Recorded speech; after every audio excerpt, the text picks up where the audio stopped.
Welcome back to Ground Up. It's day 6 and we don't have anything scheduled on site, but that's all part of the process. In the early stages of the build, once I know the final compaction test has been approved, that gives me the green light to start scheduling. From that point, I can start setting everything up from building stakeout to framing. Now, most of the time the schedule runs smoothly, but in cases like this, when a subcontractor can't make it as requested, I end up with a few dead days, and that's just part of the job. You work with what you've got.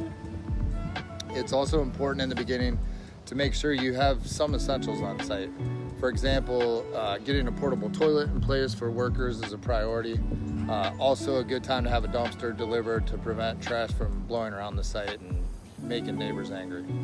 You also need to check and see if there's a water meter on site. If not, you have to request one from the utility department. This is important early on so the concrete guys have water accessible for their work.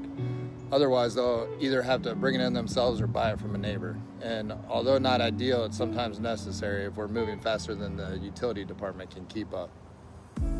One thing to note, different cities or building departments have their own rules and requirements.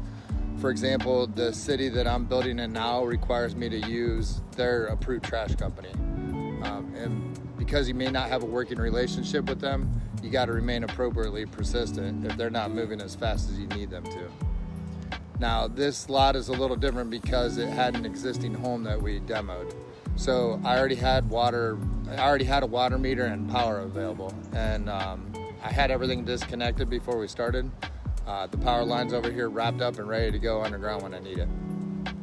With this house being a 2-story, we also had to think about the best way to get the plumbing and AC chase line upstairs.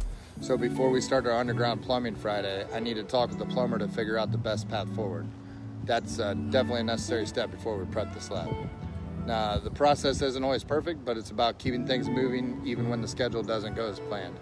Stick around, we're getting closer to pouring the slab, and this build is just about to get started from the ground up.